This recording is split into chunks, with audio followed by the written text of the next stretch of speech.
नमस्ते ललिते देवी श्रीमत्सिंहासनेश्वरी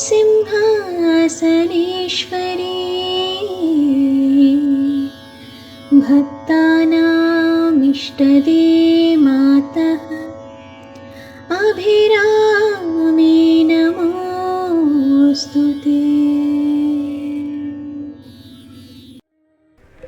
துவனி வழங்கும் அபிராமி அந்தாதி சீரீஸின் இந்த பதிவு மந்திர சித்தி பெற நாம் படிக்க வேண்டிய அபிராமி அந்தாதியின் 6ஆம் பதிகம். 7வது பதிவில் நாம் பக்தி யோகம்னா என்ன, அதன் வகைகள் என்னன்னு பார்த்தோம். பக்தி யோகத்தின் ஒரு வழிமுறை ஞான யோகம், அதாவது ஒரு குருவின் துணையோடவோ வேத மந்திர உபாசனை சாஸ்திரங்கள் இவற்றை அறிந்தோ கடவுளை அடையிற முறை. இந்த ஞான யோகம் மூலம் எப்படி கடவுளை அடைய முடியும்? வேதங்கள் எல்லாமே அந்த இறைவனே நேரில் தோன்றி ரிஷிகளுக்கு அருளிய ஞானம்னு சொல்லப்படுது. வேதங்கள் வழி வழியாக வாய்முறையாலேயே பல ஆயிரக்கணக்கான வருஷங்களா குருவிடமிருந்து தன் சிஷ்யர்களுக்கு அருளப்பட்டு இருந்திருக்கு. இந்த வேத மந்திரங்கள் எல்லாத்தையும் தொகுத்து ரிக்வேதம், யஜுர்வேதம், சாமவேதம், அதர்வண வேதம்னு வகைப்படுத்தியது மகாபாரதத்தை எழுதின வேதவியாசர். வேதங்கள் வடமொழியான சமஸ்கிருதத்தில் இருக்க, வேதங்களைப் போலவே தமிழ் மொழியில் வழங்கப்படுறது ஆகமங்கள். இந்த ஆகமங்களில் ஆன்மீக தத்துவம், உடல் மன ஒழுக்க நெறிகள், கோயில் வடிவமைப்பு, சமய ஒழுக்கத்திற்கான வழிமுறைகள், வழிபாடு, பண்டிகை, சடங்கு, பூஜை இவைகளுக்கான விதிமுறைகள் போன்ற எல்லாமே சொல்லப்பட்டு இருக்கும். சிவபெருமான பிரதானமான தெய்வமாக வழிபடும் சைவத்தின் ஆகமத்தை ஆகமம்னு சொல்லுவாங்க. பெருமாளை பிரதானமான கடவுளாக வழிபடும் வைணவத்தின் ஆகமத்தை சம்ஹிதம்னு சொல்லுவாங்க. அம்பிகையை பிரதான தெய்வமாக வழிபடும் சாக்தத்தின் ஆகமத்தை தந்திரம்னு சொல்லுவாங்க. இதே போல சமண பௌத்த மதங்களுக்கும் ஆகமங்கள் தமிழில் உண்டு. வழிகள் வெவ்வேறாக இருந்தாலும் சேருமிடம் மெய்ஞானம்தான். ஆகமங்கள் எப்படி மெய்ஞானத்துக்கு உதவும்? ஆற்றல் அல்லது சக்தி, இது இருக்கிற வரைக்கும் தான் ஒரு உடலில் ஆத்மா தங்கும். ஒருவரோட உடலில் எந்த பகுதியில் ஆற்றல் குறையுதோ அந்த பகுதியில் அவர் நோய்க்கு ஆளாகிறாரு.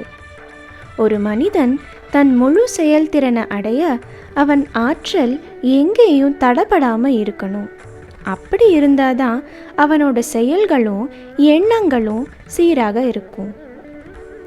நம்ம உடல் மனம் எல்லாமே நல்லா இருக்கும்போது தான் நாம் எளிதாக எதையும் புரிஞ்சிக்க முடியும், மெய்ஞானம் உட்பட. ஆகம விதிகளில் இருக்கிற ஒழுக்க நெறிகள் இதுக்கு உதவும். மந்திரங்கள் அதோட ஒலி ஆற்றலாலும் பொருள் ஆற்றலாலும் அதை உச்சரிக்கிற கேட்குற எல்லா ஜீவராசிகளுக்கும் உடலின் உயிர் ஆற்றலை சீர்படுத்த உதவும். அப்படிப்பட்ட ஆகமங்களை ஒரு நல்ல குருவின் மூலம் பெறுதலும் அதே சிந்தனை உள்ள மற்றவர்களின் துணை மூலம் தேடுதலும் மெய்ஞானத்திற்கான வழியை எளிமையாக்கும். அபிராமப்பட்டர் 6ஆம் பதிகத்தில், சிந்துர வண்ண பெண்ணே சென்னியது உன் பொன் திருவடி தாமரை, சிந்தையுள்ளே மன்னியது உன் திருமந்திரம்னு சொல்கிறாரு.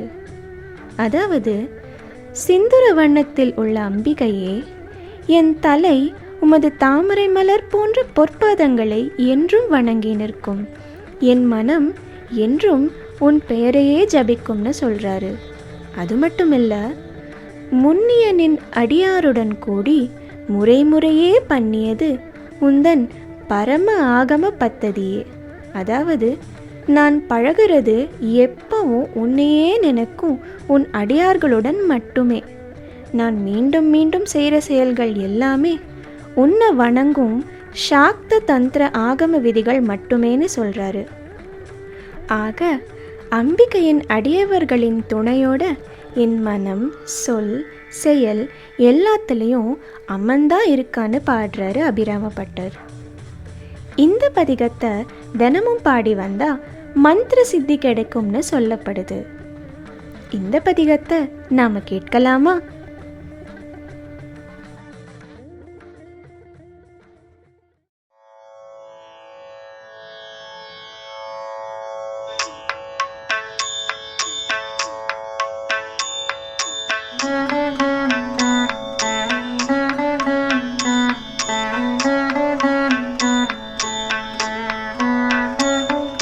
சென்னியதும் பொன் திருவடி தாமரை சிந்தையுள்ளே மன்னியதும் திருமந்திரம் சிந்துர வண்ண பெண்ணே முன்னிய நின்னடியாருடன் கூடி முறை முறையே பன்னியதென்றும் உந்தன் பரமாகம பத்ததி